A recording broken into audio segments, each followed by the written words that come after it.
Hello everybody, welcome to my channel.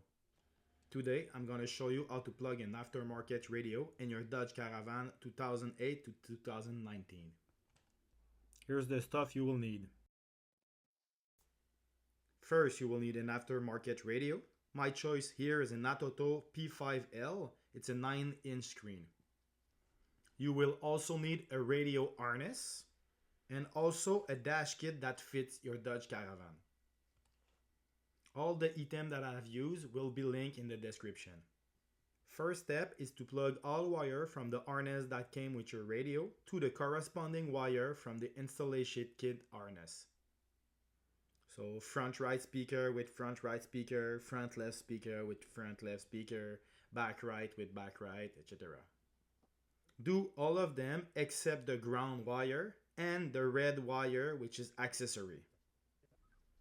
We are going to deal with the red wire once we are in the car.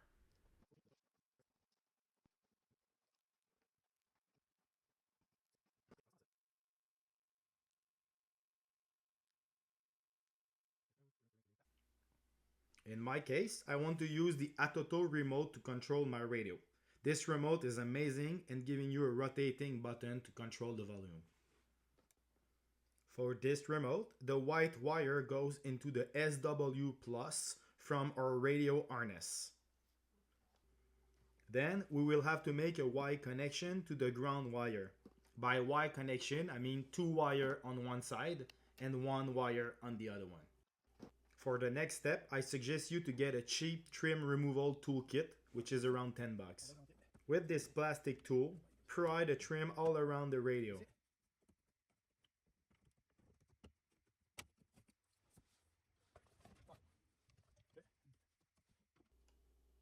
There's 4 Phillips screws you need to remove.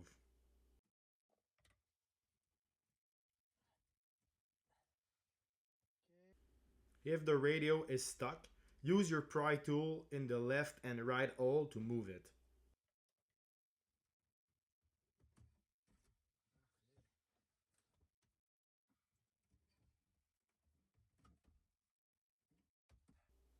You can now unplug every wire from the old radio. The next step is to install the dash kit panel that came in the installation kit on both sides of the metal cage that came with your radio. I did set up at a small angle so it fit better with the Dodge Caravan trim. Once you have tested with the trim and you liked it, put back the screw. It is now time for the red wire that came in the installation kit. This wire will need to be plugged in accessory of your car. In our case, it will be in the left lighter plug. This plug only works when the key is on. The wire that came with the installation kit is pretty small, so be sure to have at least 3 to 4 feet of extra red wire and make the red wire longer.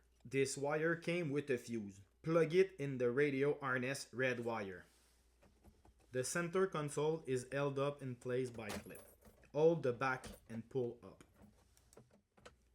Once the back is unclipped, pull backward to unclip the front. You might need your plastic tool to unclip the tiny part that's still holding.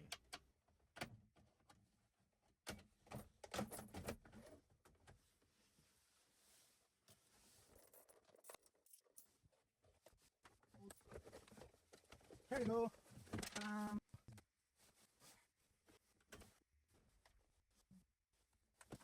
For the next step, I suggest you to get a metal cloth hanger to pass the wire.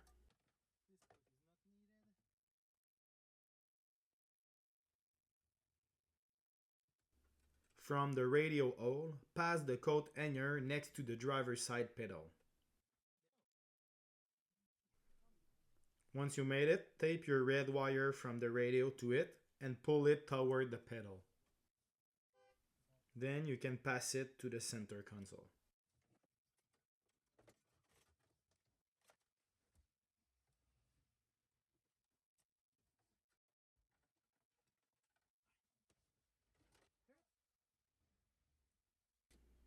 We are going to make a Y connection on the positive of the left lighter plug. Positive is purple, negative is black.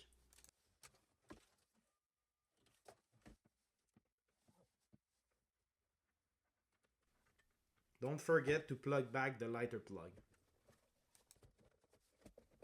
You are now ready to close back the center console.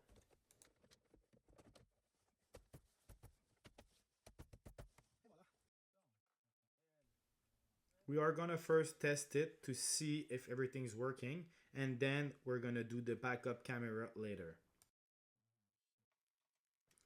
Plug the harness in the car harness, then plug behind the radio, the antenna for the GPS, and the harness for Bluetooth and Wi-Fi.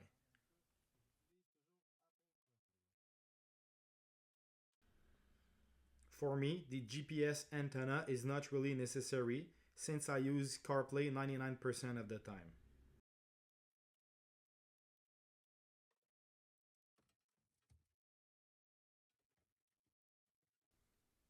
In the radio bay, on the right side, there's an empty spot to put all wire and antenna there.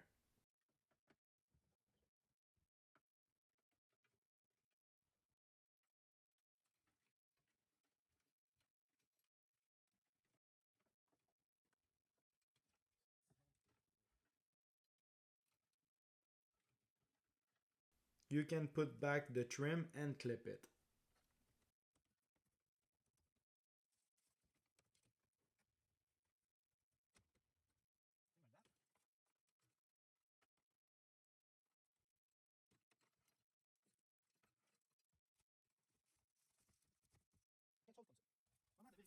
The moment of truth.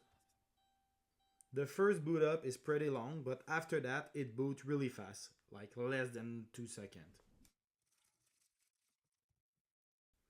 I'm using my phone to film, so I cannot use it for CarPlay right now, but it's working really good.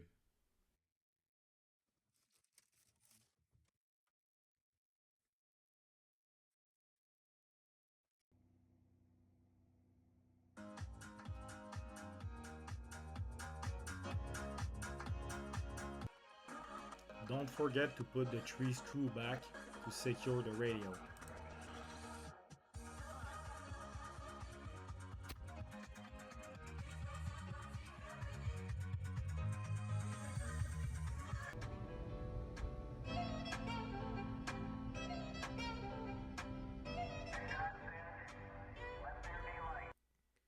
Here's how fast it boot up after the first setup.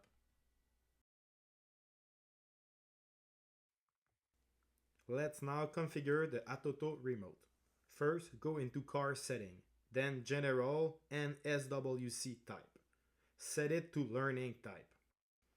After that, go into SWC setting interface.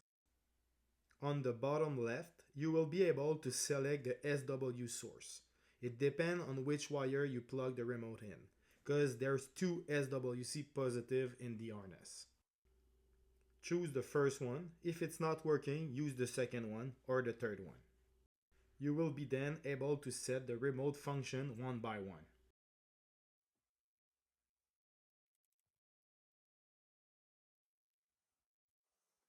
Now that we know that everything is working, let's install the OEM backup camera.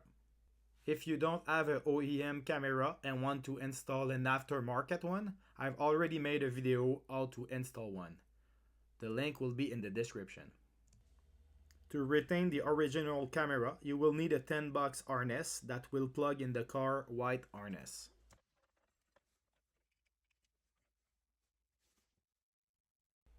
Previously, I forgot the FM antenna, so let's do it now.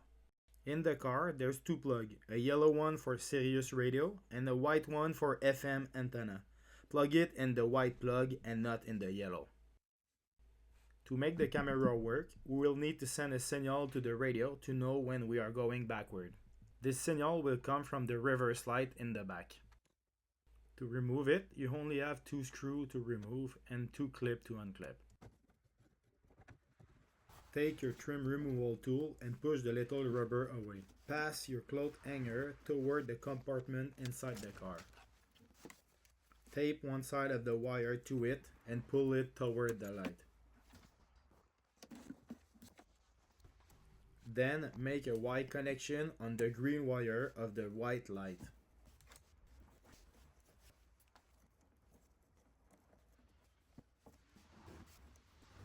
Be sure to put back the rubber so no water can get in, and then you can put the light back.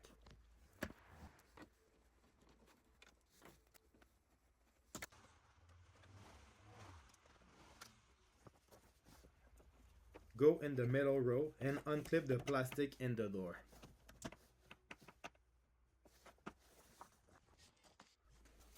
Then from the back, tape the wire to a hanger and pass the wire toward the middle door.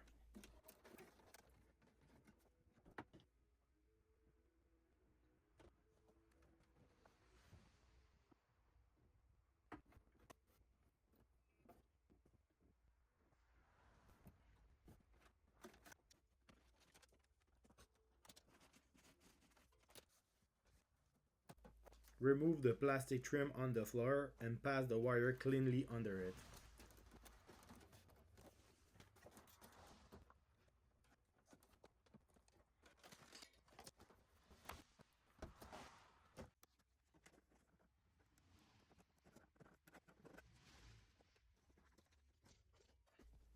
Do the same on the driver's side door trim.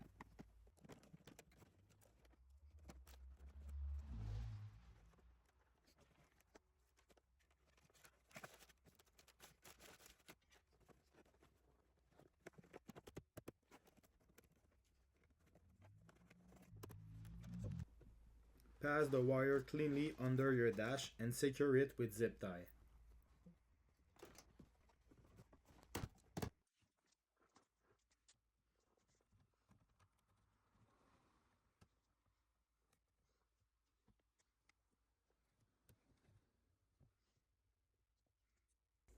From the radio hole, pass the coat hanger next to the driver's side pedal. Tape the wire to it and pull it toward the radio.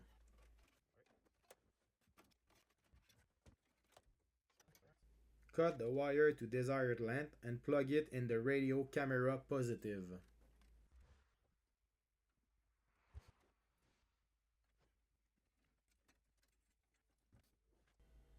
There you go. You have a working aftermarket radio with backup camera.